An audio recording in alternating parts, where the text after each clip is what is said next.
cheche havana kukonsidha kuti tiri kuyamisa vakaramwa chikafu zvakadaro. Pamadzimai ipapo pane vakanga vaingazvitakura vane nhumbu dzine 7 months. Hakuna akati ndipewo mvura. Madzimai ese akaona achiekta apa vane nhumbu dzavo vakapusha kusvika nhasi. Ndosaka tabvunza kuti ko iwewe wakoshei chakutadzisa kunamata. Mwari wedenga ngavakuitire zvakanaka. Ndinozviziva kuti kune mamwe madzimai akandifonera vamwe vachinditumira mameseji kuti tatadza kuuya kupureya asi tiri tese pamunyengetero. Mwari wemasimba ose ngaakuitire zvakanaka. Amen. Regaiwo nditende dare randinoshanda naro rinotungamirirwa namai Magama. Ingoti kwanyatu pamuri papo kereke tinovaomberera madzimai aya anogona. Ukaona basa rakadai richikurira mberi zvinoreva kuti pane vanoritsigira. Ndoda kutendai mama nechipo chamandipa. I'm so challenged because ndashaya kuti mari iyo yabva kupi. Mwari wekudenga ngavakuitirei zvakanaka. Umwe neumwe pawatapudza Jehovha wamasimba ose ngaawedzere. Muzita raJesu. Amen. Masikati ano regai tipinde mushoko raMwari. Tiverengere kuna Samueri wekutanga chapter 3 pavhesi ya 1 to 8. Pane vakaenda kupureya tanga tine maSouth Africans. Hallelujah. Ende vanga vachitipromisa kuti manifundisa ndamboziva kuti kunowanikwa zvakanaka kudai. Next year tiri kuuya sesangano. Mwari unotyisa. Saka motibatsirawo vana baba tiworesu kuti mungatiwanirewo here venue ye next year prayer inoaccommodate vanhu 250. naJesu zvinoita. Tiverengere kuna 1 Samuel chapter 3 pavhesi ya 1 kusvika 8.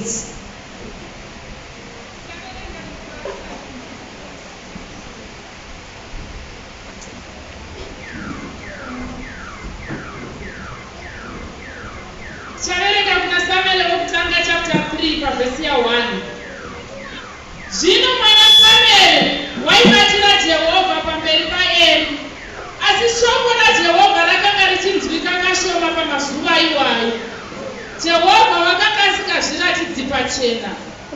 Zvino nenguva iyo Eli wakati avata pasi panzvimbo yake, meso ake zvino akanga oonera madzengerere asingagoni kuona kwazvo. Mwenje waMwari usati wadzimwa, naSamueri akanga avata pasi patemberi yaJehovha, pakanga pane areka yaMwari. Jehovha akadana Samueri, iye akati, ndiri pano hangu. Akamhanyira kuna Eli akati, ndiri pano hangu, nokuti mandidana. Eli akati, handina kukudana, chibata hako. Iye akandovatazve. Ipapo Jehovha akapamazve kudana. Akati Samueri. Samueri akamuka akaenda kuna Eli akati, ndiri pano hangu, nokuti mandidana. Akapindura akati, handina kukudana mwanangu, chibata hakozve. Asi Samueri wakanga achigere kuziva Jehovha, uye shoko raJehovha rakanga richigere kumuzivisa. Zvino Jehovha akapamazve kudana Samueri wechitatu. Iye akamuka akaenda kuna Eli akati, ndiri pano hangu, nokuti mandidana. Ipapo Eli akaziva kuti ndiJehovha wadana mwana kanaye. Saka Eli akati kuna Samueri, chitobata hako. Umere zviri pa8 papo toda kutendai tivaomberera maoko vachinogara pasi. Maita zviri mama nekubereka kwakanaka kudai. Amen.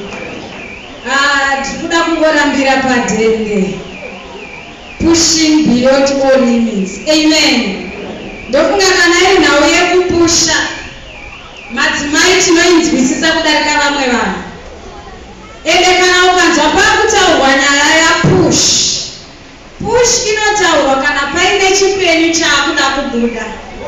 Kana pasina chipenyu, don't talk about push. Anotaurirwa nyaya yepush, munhu ataurirwe push nokuti ane nhumbu. Kana ine 7 months atitaure zvepush. Kana ine 2 months atitaure zvepush.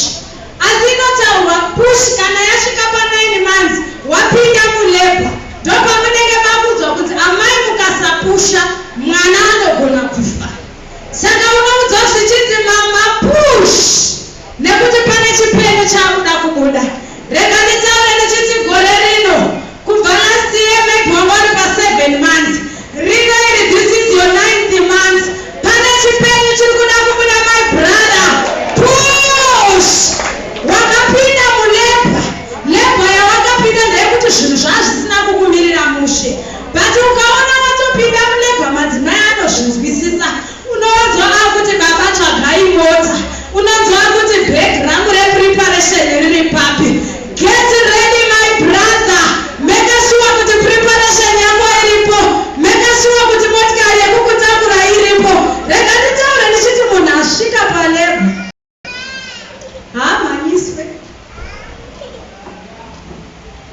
anenge apanyanga, anogona kungokugarira isiwo pamusuwo kuti chitokurumidza muye kuzonditakura handichatogondisi. Baba kana vaona kuti vazvitadza vari vega, unoona vakunonokera manext door emwedza 2 eye kunga hakuna kumira mushemai varwadziwa. Akaro manje kuna nenhumbu akada zvake kungoti fambe oti tumbi nenge mateksi andozviziva kuti munhu ane nhumbu aridzirwe bhero. Amen. Anonzwisisa nguva yake kuti it's now my time. Rega nditi shamwari, zviri mauri, ukasazvidza kuti gore rino igore rako, unosara wakadaro. Tiri gore repush. Ndatipush haitaurwe kana nhumbu ine 2 months, inotaurwa kana tasvika pa 9th month. Rega nditi kana iri 9th month ine nyaya, kana iri 9 months ndonguva yekuti munhu ngaazvaye. Asi kune dzimwe nhumbu dzinoda kuita musikanzwa, dzinotaura language yekuti yapfuurira mazuva. Nyaya haisi kuti ndoda kuramba ndakatakura mimba, asi iri kuti chipenyu chiri mandiri ngachichibuda, ndo pane breakthrough yacho. Zvino ndiri kuti mwedzi uno mugore rino vamwe vachaita normal delivery, mwana abuda nenguva yake. Vakaona kuti nguva yatipfuurirei zvishoma, unonzwa vati taakukuinjusa, taakukurwadzisa kuti mwana ari mauri abude. Gore rino nderekubata zvipenyu. Zvarai bhizinesi renyu baba, zvarai muchato wenyu mama. Gore rino nderekubata zvipenyu. Ukainjuswa unopiwa ma-hours. Tunakuona kuti in 5 hours wakurwadziwa here.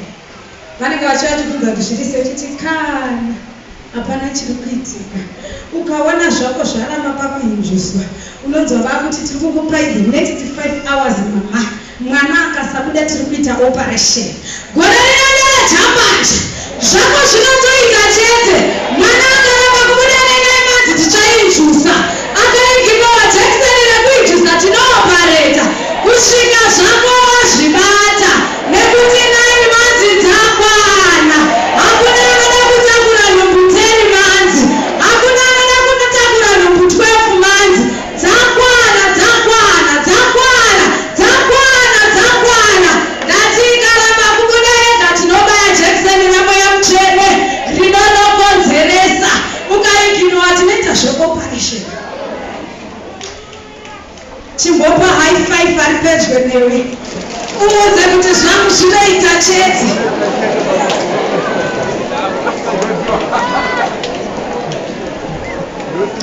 Pushing beyond all limits. Ndapawo musoro mudiki unoti break the limit. Pamwe zvokupusha zvara, uri kuzama kusairira zviri kuramba. Rwendo runoti akuita zvokupwanya.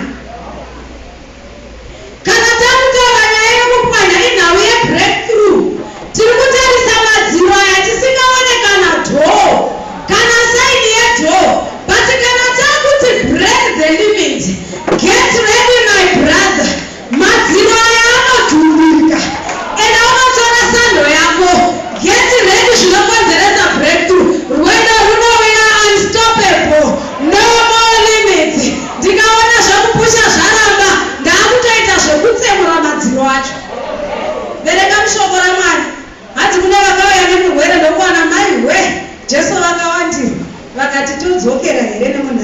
zvavo vakati tiri nejambacha kana zvanetsa we break the limit. Varume kwirei pamusoro apa Jesu ari bhizi, vamwe vese vakagara pazvigaro zvavo, paita varume vari pamusoro pedenga vari kuti we are ready to break the limit.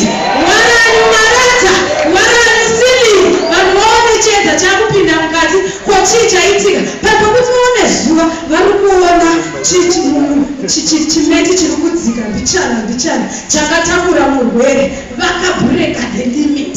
Zvakarusa kuti kana nelimit yauinayo, break that limit, break that limit, break that limit. Amen. Nyaya yataverengesa yaSamueri, kuna Samueri wokutanga chapter 3 pavhesi ya 1. Iyana uyo kudanwa kwaSamueri. But nditenderewo ndidzoke kumashure zvishoma. Mai vaSamueri pachezvavo vakanga vaine limit. Ndakati ndichitarisawo muupenyu hwatinorarama, malimits akawandisa. Enda muroti izvozvi unoona chikwangwani chakanzi 120. You are limited to that speed. But vanofamba mufreeway ndinotenderana nemi, haufambe ne120, unoziva kuti hausvike kuZimbabwe. You break that limit. Amen. Enda kubhengi unoudzwa kuti withdrawal limit yeaccount yenu ni 3000. But ndinofara kuti 3000 iyoyo inogona kubrekeka, unogona kuita internet transfer isina ine limit. Saka zvingori chiratidzo chokuti kana zvamakatemerwa nevanhu zvichibrekeka, wati mwogana waana mweya mutsvene, no limit is going to stand. Hakuna chichakumisa. Rwendo runa Satani akairasa. Rega ndikudze shamwari, kana shumba ichida kukurosa rwizi, haikurose chinyararire, inotanga yadzvova ikati iri kudza makava ari murwizi kuti get ready, I'm coming your way. Yotanga zvayoti iri kuudza mvuu dziri murwizi kuti it's your territory, but I am there to step in your territory. Get ready, get ready. Masikatava ndekudzvova chimotonera dhimoni rehuropo umuudze kuti I'm coming your way. Chimotonera dhimoni rekusanorwa umuudze kuti I'm coming your way. Chimotonera dhimoni rakati hauchati umuudze kuti I'm coming your way, I'm coming your way. Makarwe akatozviziva kuti iyi saundi yarina yaenda kumira mushe, akaita zvenharo ndiye achatira mumvura make in his own territory. Shamwari, nyaya yandiri kutaura naye nezvekubreka haidi bwete. Ani nani nevanotya ngaadzokere kumusha. Tiri kuzopinda materitory atakabata malimit okuti hatipinde. We are breaking that limit. We are breaking that limit. We are breaking that limit. Tiri kumupinda. Ende shumba inozati kupinda mvura kupfuura chete. Yopinda ka yakukubuda manje wetaura zvaita zvakataurwa namufundisi. Yakuchiudza manje makarwe kuti tabuda. Tabuda. Yakuchiudza mvuu dziri mumvura kuti tabuda. Tabuda. Tapinda nemuteritori penyu asi tabuda. Shamwari, imbovaone chiono chikuru, imbovaone great vision. Pfuka zvihombe, wapinda naJesu zvinoita. Amai vaSamueri vakanga vaine limit. Bhaibheri rinotaura richiti murume ainzi Erikana akanga asiri werudzi rwokwaLevhi. Ukaverenga akasingatombofitwa kuti Samueri apinde mutemberi. That was a limit. Because vaibvumidzwa kubata basa mutemberi vanga vari verudzi rwokwaLevhi. But uyo anga ari weEfraimu. Erikana adaro anga aine vakadzi vaviri. Vakadzi vaviri vaiti Hana naPenina. But chaive chine breakthrough mukati meupenyu hwevanhu ava inyaya yekuvana vanavo. Penina akanga aine vana, vanakomana nevanasikana. Asi Hana haadzi anga asingazvari, haadzi anga asina mwana. Bhaibheri rinoti akanga akavharwa chizvaro kundinzwa kudzikwidima kwete nemadzimoni kwete nevaroyi nani. That was the limit. Nezvazviri zvikwama taidedzera Jesu chikwama vhura kwavakavhara uende but this time tiri kutaura nezvaJehovha ndiye waisa chivharo chacho. Zvadaro murume uyu anga ari muKristu nevakadzi vake vese vari 2 vakanga vari vaKristu, nokuti Bhaibheri rinoti gore negore vaisienda kuShiro kunobayira. But chinondirwadza pavakadzi vaEri mudzimai anonzi Penina. Penina ainetsa Hana zvimwe kumba pamene, but ukaverenga zvakanaka zvainzi pavanoenda kuShiro shavi rake rokudadira Hana ndoparaiuya muchechi.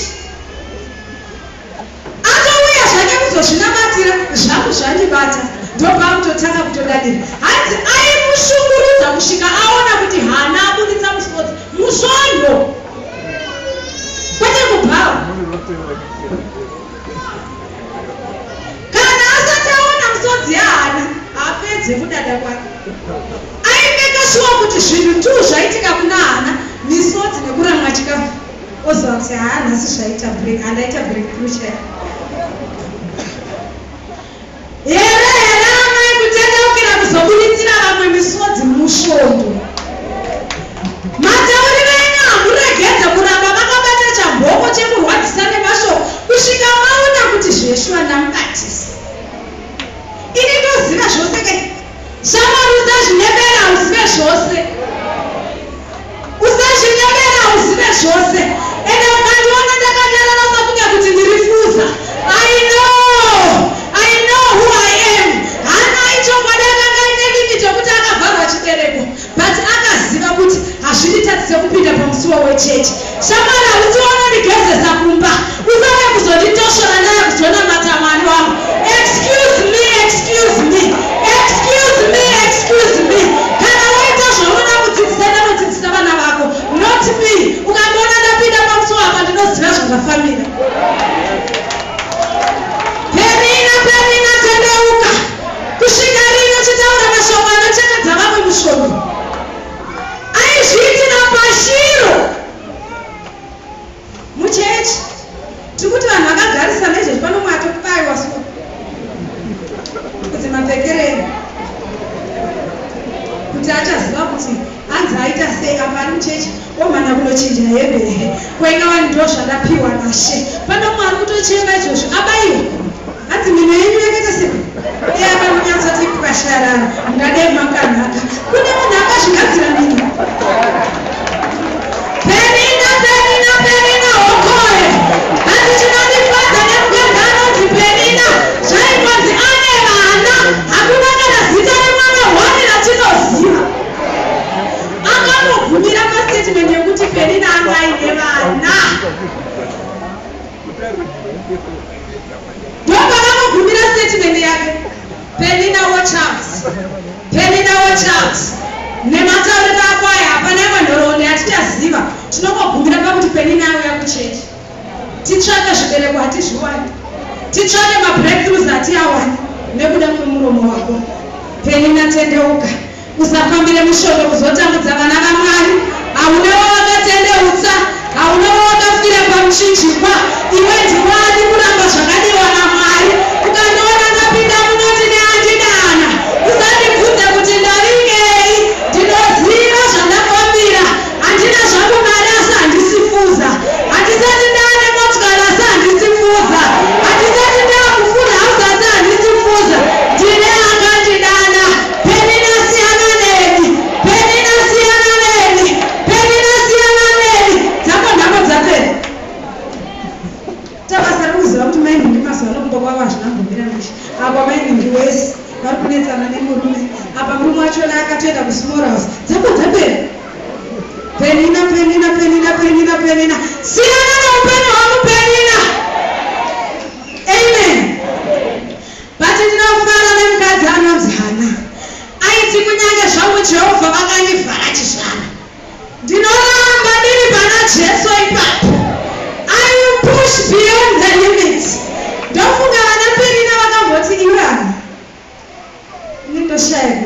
chikristu chako. Mwari chaiye ndiye akavhara. Kufunga kwako ndiana nesimba kunodarika raMwari achakuvhura. Iwe tosara zvako kumaisine vana taenda kunonamata. Shamwari, handine Mwari on condition. With or without, I worship my God. Ichokwadi ndiri kuda basa. Whether rawuya kana kuti harisati rawuya, I will worship my God. Hana akati mwana oro no mwana kushira handisare. Mukadzi akanga ine zvivindi ndokuchinokonfurana nyakuvhara. Handizive kuti pese apa ainamata achiti chii. But I want to believe kuti it's only this year rinenge gore rino raakati enough is enough. Nokuti Bhaibheri rati gore negore waisienda shiro. Zvichireva kuti aenda ari ngomwa odzoka ari ngomwa. Rinouya uenda ari ngomwa odzoka ari ngomwa. But rwendo runa akati God, let's have a talk. Uyati kwaita matalks tinzwisisane kuti nyaya yakamira sei. Rwendo runa handikusiyei. Handisi kuzobva pano kusvika zvangu zvaita. Bhaibheri rangu rinoti Elikana waida Hana to the extent yekuti aiti paanopa Penina 1 portion kuna Hana aipa adhabu. But Hana anoti ndinoramba kunyararidzwa nechingwa. Chandiri kuda ndiri kuchiziva. Ndiri kuramba kunyararidzwa nebhurwe rechembere. Chandiri kuda mukaka. Unless mukaka wabuda nyaya isati yatanga kutaurwa. Zvikanzi nemurume naiwe Hana ndikukosherere kudarika vana 10. Zvikanzi kwana Hana kwandiri uri murume havisi mwana. Inini chandiri kuda handisi kukumbira Mwari murume, ndiri kukumbira usanyararidzwe musvondo. Kana uine chaunoda saMwari, rega ndikuudze rimwe bafu rakanga rakagara rine limiti yekusaona kuti kunoendwa nekupi, asi nzeve dzakanga dzakavhurika paakanzwa kuti Jesu weNazareta opfuura. Akati Jesu mwanakomana waMwari, ndirangarireiwo. Zvikanzi nevakanga vaine meso, maakutopenga, mukutotiitira noizi. Haambokunzwe nyarara, Jesu ati akakuteerera. Inhema dzaSatani ramba kunyararidzwa neane maziso. Iri bofu rinoti shamwari uri kundinyararidza meso ako unawo. Handinyarare, anoramba achidana. Jesu mwanakomana waDhavhidhi ndinzwirei ngoni. Shamwari usabvume kunyararidzwa nemunhu ane zvakamunakira.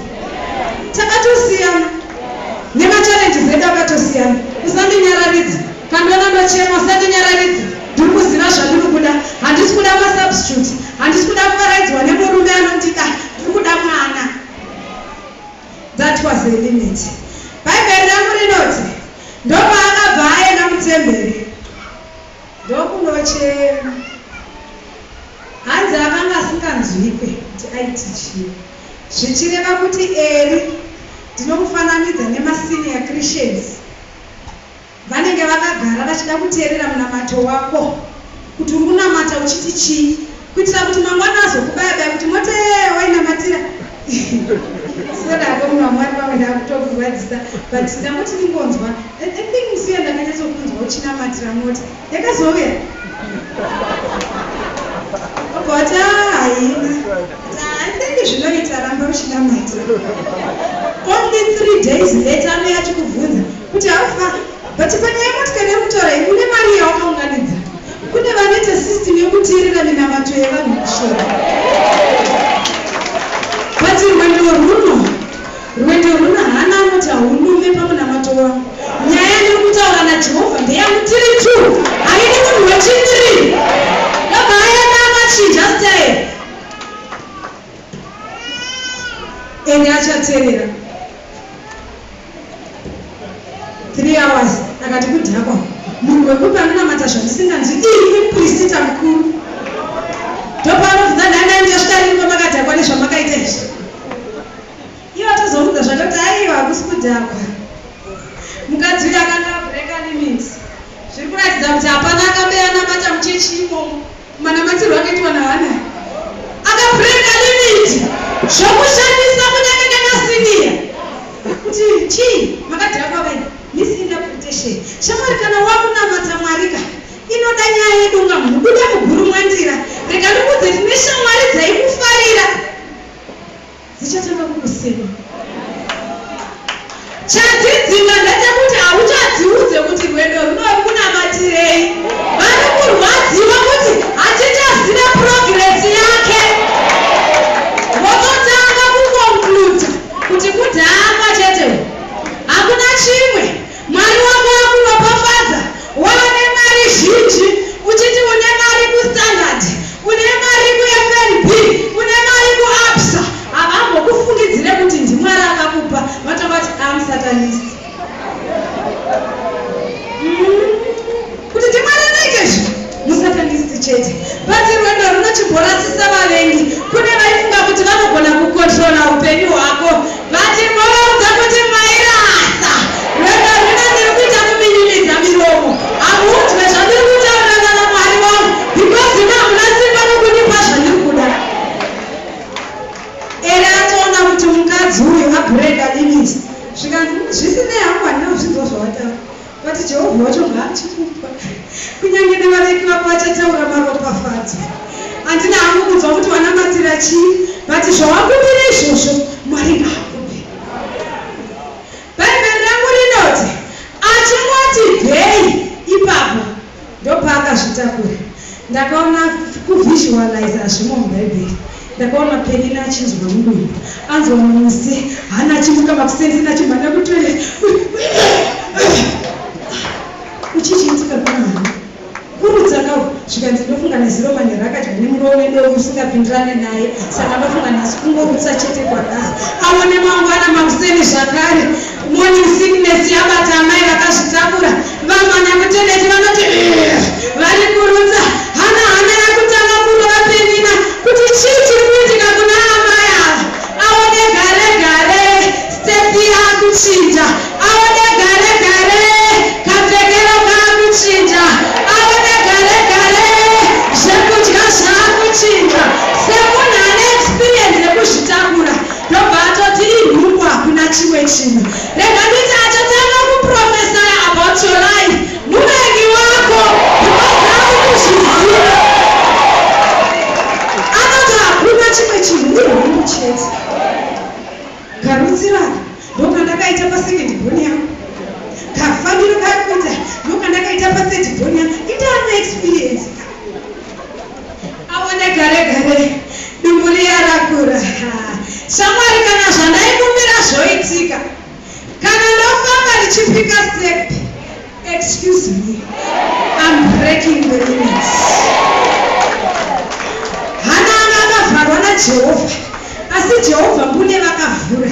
Shamwari kana zvoita usamhanye. Usavige nhumbu yacho.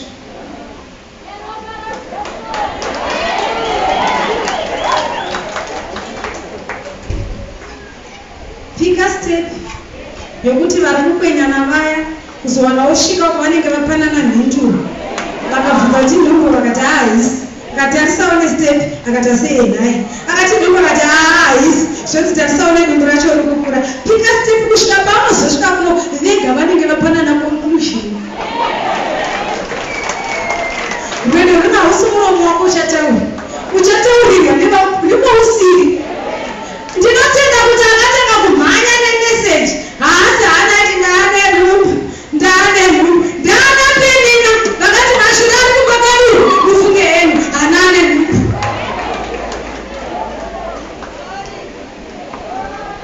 Akabreka the limits.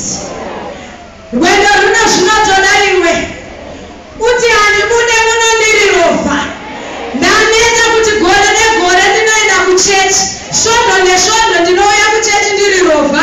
Ndobuda ndiri ropa. Svondo nesvondo ndinouya kuchechi ndiri dofo. Ndobuda ndiri dofo. Every Sunday ndinouya ndisina mwana. Ndobuda zvakare ndisina mwana. Gore negore ndinouya ndichirwara. Tigobuda ndichirwara. Svondo nesvondo ndinouya ndichichema. Tigobuda ndichichema. But zvinotoda iwe. Hana she took a step to go and confront God. Kuti Mwari upenyu hwandichahuda. Mwari ini nazvichandiitira. Rwendo runa handikusiye kusvika zvangu zvichiitika. the limit. Anabva atumidza mwana wake zita rekuti Samuel. Kana riri zita rekuti Samuel, rinoreva kuti ndakamukumbira kuna Jehovha. Masikati ano kunana Samuel vari kuburuka. Ndinotenda kuti Samuel haana kunomuona asvika kumba, but akabuda naye mutemberi because ndopakatanga breakthrough yake. Chibereko chaifanira kuvhurirwa mutemberi. Shamwari gamuchira Samuel wako, icho chaunoti nekuti ndakamukumbira kuna Jehovha. Handizive chauri kukumbira, but denga razarura vana Samuel, but denga raakubhureka malimits. Kuna ana Samuel vemabhizinesi vari kuburuka, kuna ana Samuel vemichato vari kuburuka, kuna ana Samuel vemabasa vari kuburuka. Gamuchira Samuel wako. Chinoditiratidza kuti hana akagamuchira Samuel achiri kutemberi ndechekuti akabva atosiya pabuleji. Zvikanzi Mwari, mwana iye mukomana wamuchandipaka chokwadi pamberi penyu tisingazviite mutsvene, achashanda muimba yenyu yaJehovha. Apa tinozviziva isi madzimai kuti muridzi wemwana chaiye chaiye ndibaba, but uyu mukadzi uyu akasiya pabuleji ndimwana. Baba vari kuona amai vakazvitakura kuti rwendo ndichambofarasikana ndichibata mwana wemudzimai wakwana. Havasi kuziva kuti chavari kufarira hachisi chavo. Apuleji mwana kwete mari. Tiri kumbodawo vanokonzeresa, vanopuleja kuna Mwari icho chaari kuchemera chacho, kuti Mwari mukandirangarira ndinokupai. Shamwari kana wakupa kuna Mwari usatarise kuvanhu, nokuti vanhu vazere nemalimits. Tarisa kuna Mwari wako akakuitira. Zvisipo tanga kupleja kuti Mwari mukandipa basa ndinokupai first salary. Mwari mukandipromota chegumi changu ndichabvisa. Mwari mukandipa motikari ichashanda mutembere yenyu. Imbovaudza kuti Mwari mukandirangarira neutano, hakuna sevhisi yandinorovha, hakuna all night prayer yandinorovha. Chimbovaudza Mwari kuti mukandipa mwana iyeyu, I dedicate him unto you. Amen. Ere akakanganisika ndobva afunga kuti adzakwa, but haana kuziva kuti mukadzi ari kuziva zvaari kuita. Azvarwa Samuel wacho akanga aine malimits akewo. Rega ndikuudze kuti limiti yakalimita mai vako haisiyo limiti yako. Limiti yekumusha kwenyu ukada hako kuitendera kuti ikubate ndiwe, but une yako inotarisanawo nezera rako. Samuel akati audzwa manje kutemberi ndokusvika. Bhaibheri rako rinoti ndiwo mazuva apakanga paina Eri ari muprista. Eri wacho akanga akwegura zvokuti akanga aona madzingiriro. Ndomuchechi maari kupurejerwerumu. Zvadaro vaibata basa mutembere vana vaEri, vana Phineas naHofini. Ukavaverenga zvinonzi vaive vari vatadzi zvikuru. Apa mai vatendeka vavaine pledge yavo. That was the limit. Kuti ndauya zvangu mushoko. Asi vabati vachona vari kuita zvivi zvinonyangadza. Eri wacho haana chaachaona. That was a limit. Pamusoro pezvese zvinonzi shoko raJehovha rakanga risinganzwikwi muchechi. Pana ari kundinzwa? Iya limiti yakatarisana naSamuel. Asi Samuel akati semabhurekero akaita amai vangu, kazvariro kwangu chaiko kaitova breakthrough. Handidzokere kumashure. Kana as long as areka yaJehovha iri muno, zviri kuitwa naPhineas naHofini, it doesn't concern me. Ndakambotaura ndikati ukakwira bhazi uchienda kuZimbabwe, mangoti fambei, masvika paPolokwane, pobva paita amai kana kuti baba wakagarisana nevo chidhakwa chaguta doro, chobva chatanga kurutsa mbhazi. Muri muPolokwane apa wabhadhara mari yekuZimbabwe, munoburuka, unobata mhino, kana zvichibvira wovhura hwindo, kana zvaita utarisa kusaiti kusvika apedzerana nemarutsi ake, but mubhazi ndiburuke nekuti handisati ndasvika destination yangu. Samuel kuti mubhazi handiburuke. Phineas naHofini tedzira henyu Mwari, as long as areka yaJehovha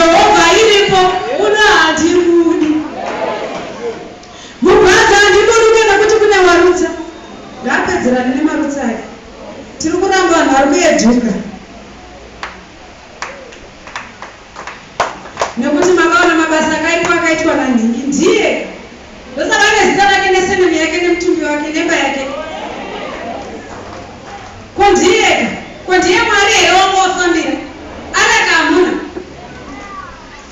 Tichipfuurira nayo mberi tichizonosvika panaverengesa bhaibheri ramunati Eri aina ine nzvimbo yake yaairara. Nemusi uyu zvinonzi Eri wakaenda kunorara panzvimbo yake samazuva ese. Zvichireva kuti kune vamwe vanhu anogona kungozvigadzirira tunzvimbo twavo mumo muno muchechi. Achingopinda anongozviziva kuti iyi nzvimbo yake.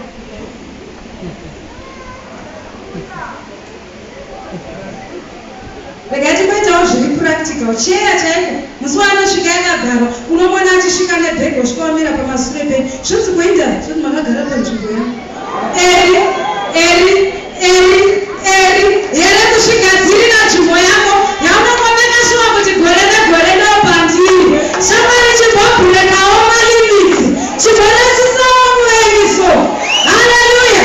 Rega ndikudza kuti ukaita nzvimbo yako yawakajairira masatani anokujairira kuti zvipanzvimbo yako. Ndosaka uchiona kuti patinonzi ngatisungei chinamata shorwo rino unongoti namate 2 minutes over wagara. Waonawo satani akamugarira kuti iyi ndiyo nzvimbo Eri yake yandakamugadzirira akangonamata ndodhodza simba pamabvi pogara.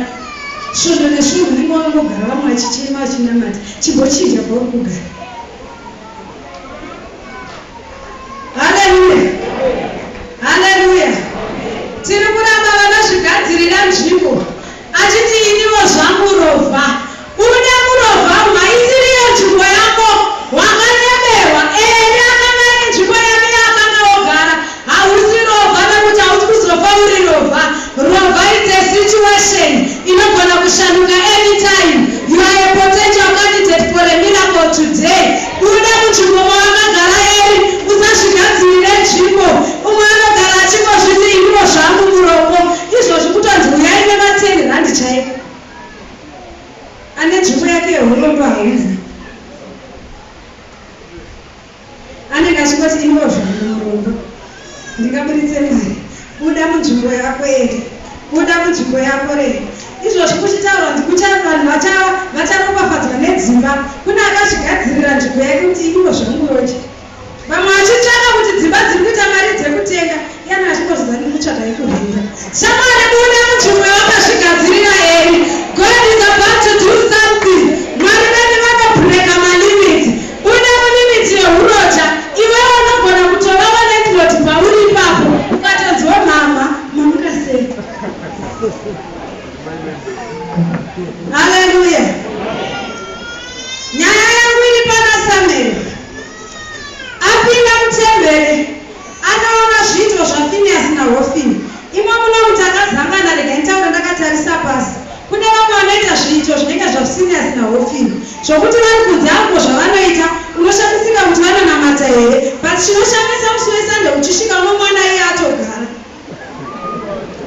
Finehasi naHofini vanga vasingabude mutembere. Pana ari kuminzwa chinja inoitiwe henyu. Kana ari Samuel apinda mutembere anoona ufambi hwaFinehasi naHofini wazinaita zvinonyangadza to the extent yekurara nemadzimai muchechi. Samuel achizvionera but anoti hazvizvo zvandakaringa. Anoona Finehasi naHofini vachiita mabasa avo anoti hazvizvo zvandakaudzwa namai vamwe hazvizvo zvandakaringa. Oenda kuna Eri wana Eri akagara panzvimbo yake apara abofu rakuona madzerere oti aiwa hazvizvo zvandakaringa. But anotanga kusecha kuti I'm searching for the ark of God. Ndiri kutsvaka kuti muno mutembere mune areka yaJehovha here. Ndipo paanosvika pamberi oona chibhokisi cheareka chiripo. Akati zvangu zvaita. Shamwari kana wauya kuchechi usatsvake zvakapfekwa nemunhu. Usatsvake kuti ndingaanoitei. Upenyu hwake naMwari wake vachatongana. Tsvaga areka kuti iripo here. Tsvaga pane areka. Samuel achisvika anoti zvangu zvaita. Batai zvinhu zvamungabata. But areka yaJehovha ndaiwana. Kana iri areka yaJehovha yaimirira presence yaMwari.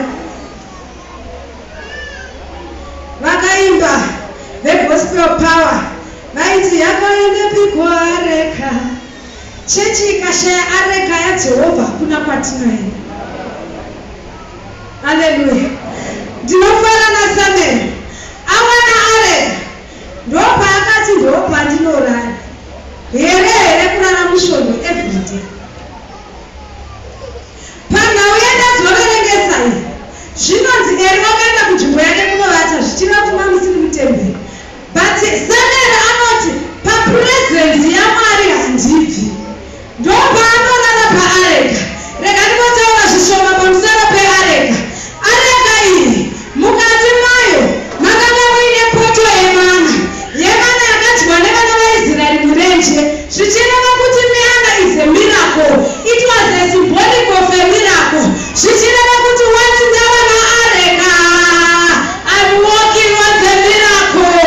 Poto yemana yaivemo ndopaigarwa naSamuel. Tobva ipapo ukatarisa muareka makanga muine tsvimbo yaAroni, kwete yaMozisi rwendo yaAroni iyenudzi yakanzi yakakandirwa netsvimbo zhinji. Usiku humwe chete ikamuka yakabukira, kwete kubukira chete ikaita mashizha, kwete mashizha chete ikaita zvibereko, kwete zvibereko chete zvibereko zvakaibva. Saka aizviziva kuti kana ndiri mupresence yaMwari I am fruitful. Munotondida ipapa because pane zvamunotamwa pandiri. Kana uine areka yaJehovha you are fruitful. Unotemheka zvibereko. You are not useless in the kingdom of God. Rega ndikudza kuti pane akatouya kuchechi nokuti akakuona wakabata bhaibheri. Shamwari uri kutemheka chibereko. Rega ndikudza kuti kuno mumwe akatotendeusa pamabasa akaipa nekuda kweareka yauri kufamba nayo. Carry the ark of God wherever you are. Takura areka yaJehovha. Amen and amen.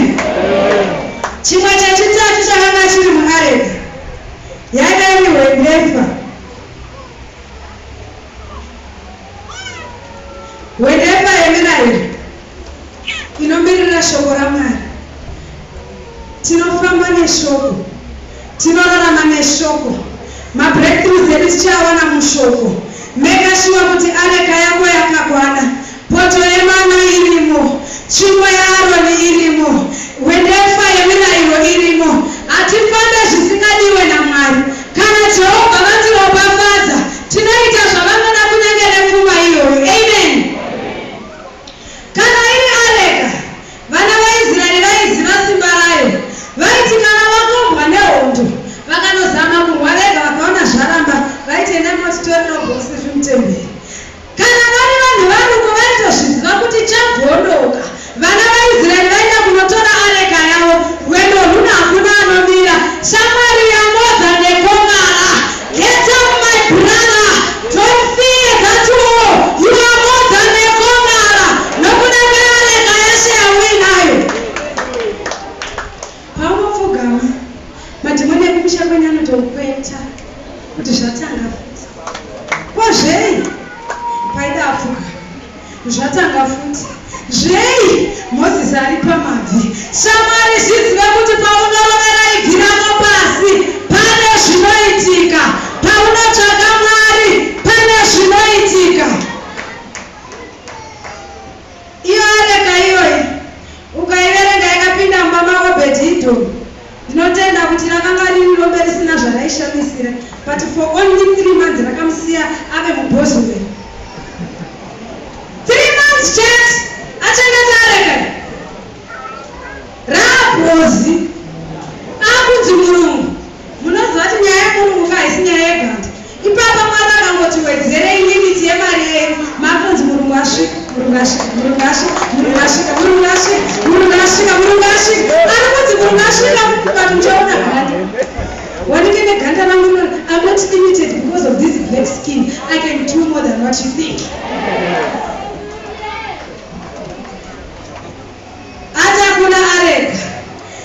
Zvino ndinonzwa shoko raMwari rinoti usiku hwo Samuel akanga akarara paareka yaJehovha. Mwari ndokurangaira kuti gara zviya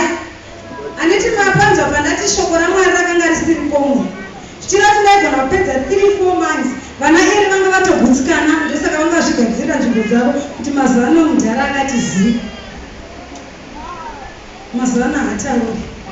But Mwari ndokufunga vari kokudenga kuchigara zvinhu ndakapedzera kutaura nevana vangu panyika riniko. Ndobva wazvona kuti time yareba. Zvikanzi ndonanga kunai rega nditsvoka akatafura ari. Ndokona Samuel angatozvipozishina. Shamwari rega ndikuudzeka kuti breakthrough yako iiteka. Make sure kuti wapinda right position.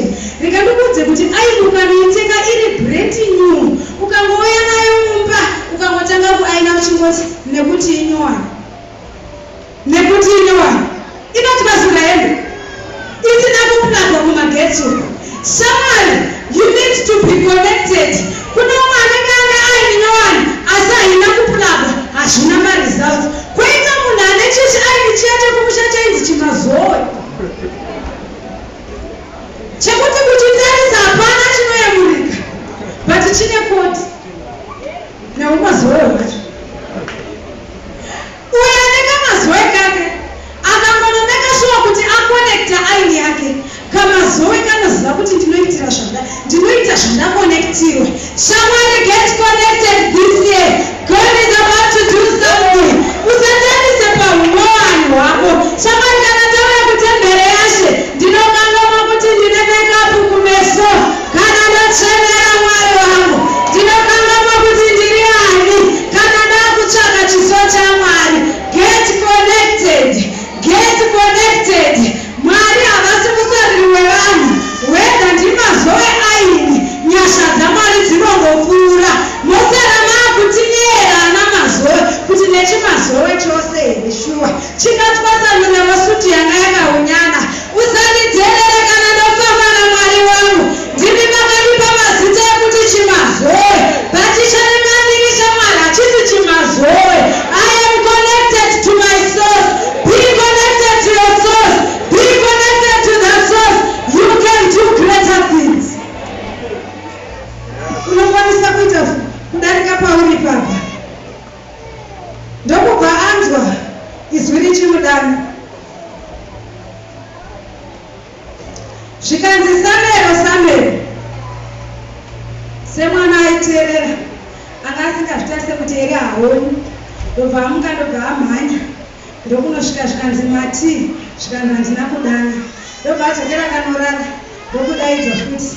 Ndokubva adzokera zvikanzi handina kudana. Naeri wese akanga atokamwa motigara zviya vhoisi raMwari rinotaudzisa. Ndokuzoti after the third time zvikanzi all right. Nhasi uno ndazorara. Dzokera panzvimbo. Unorara. Asi rwendo rwuno kana wanzwa wadaidzwa. Ititaura mweya.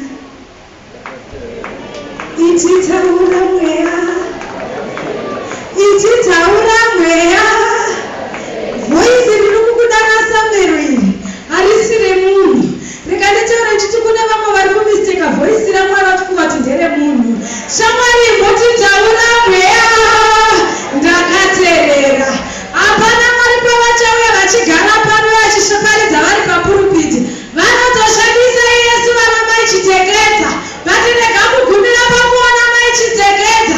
Kune haya voice riri kukudana. Iwe waingotitaura mweya.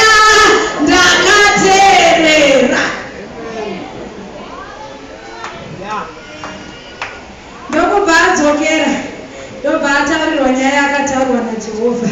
Asi rega ndikuudze masikati ano ndichinopedzisa. Mwari vakatendeka.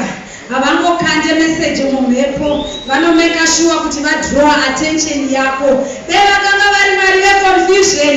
Vangade vangodaidza kawanoti haasi kunzwa here ndisiyane nayo. But our God is so patient. Our God is so patient. Vanoramba vachidana. Vanoramba vachidana. Kazhinji ukanzwa wadanwa inyaya yekuti attention. Hazvinei wanga uchite ukanzwa wadana zviri kunzi attention. Forget about your circumstance. Attention. Forget about your situation. Attention. Womira Mwari vatanga vaona kuti waakuteerera vochitanga kutaura nyaya yavo. Masikati ano ndichinopedzisa. Pane ari kudana mama. Attention. Machena kwengu vakarava nekuda kwemereje.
Somebody's calling your name.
masikati ano.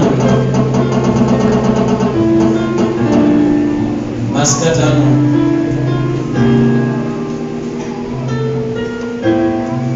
This is a different altar call. I want you to break a limit this afternoon.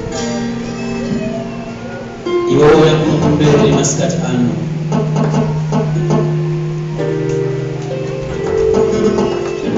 Wakamia ipapo.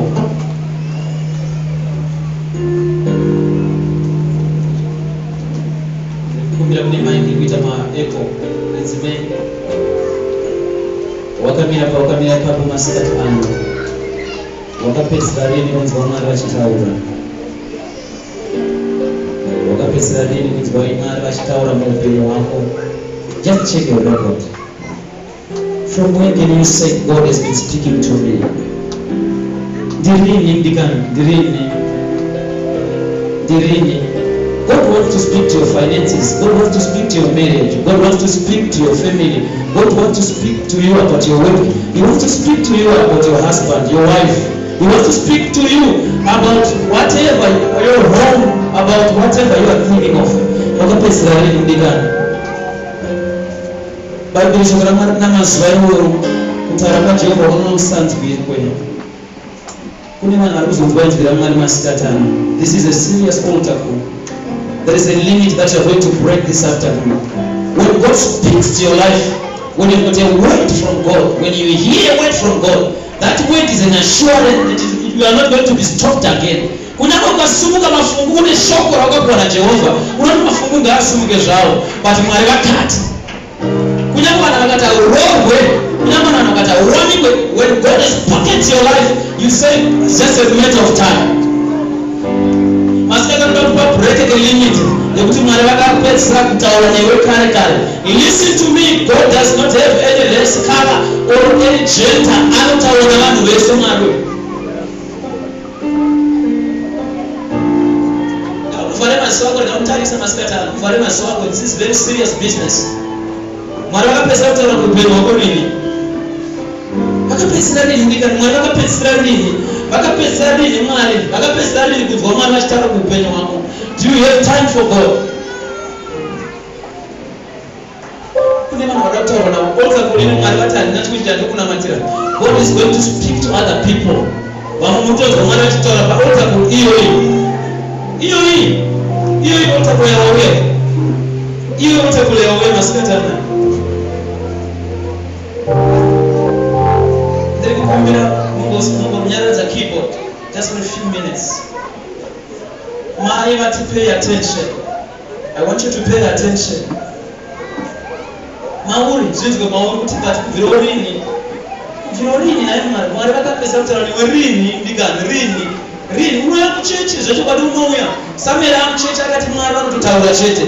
Vanhu vane zvigaro zvavo vakanga vagara pamacheya akati gare zvenyu pamacheya, but ndakaenda mutemberi ndeyonizwe Mwari vachitaura. Ini chandinofunga kuti chaunogezera tobva kusunside kuuya muchechi kuzonzwa Mwari vachitaura, either by preaching or speaking to you audibly, kumbonzwa Mwari vachitaura kuupenyu hwako. Mwari havasarudze. Mwari vataura shoko kwatiri, but masikati rimwe shoko ravataura nderekuti he wants to speak to you, give him time.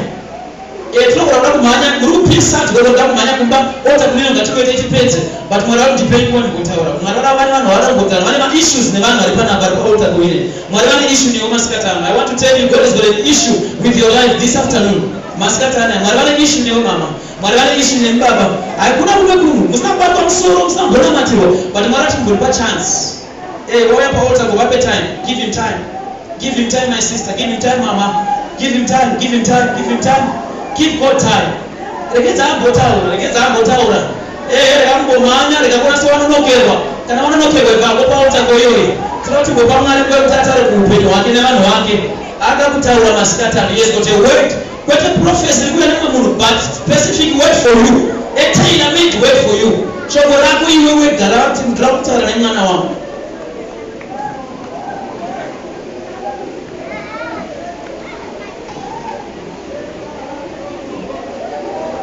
Handisi kumbomhanya masikati ano. Handimhanyi, Mwari vati ndisamhanye. Handisi kumhanya. Vamwe muri kutambudzika nemamanages enyu, vamwe muri kutambudzika nemabasa, vamwe mune zvamutambudzika nazvo, but hamuna kumbonzwa kuti Mwari vakati kudini. amunangotera zvakataurwa namwachimboteerera mwari masikatano imboteerera mwari kuti vari kuti kudii masikatano vada kutaura mwari vada kutaura newewo. He wants to speak to you. He wants to speak to you.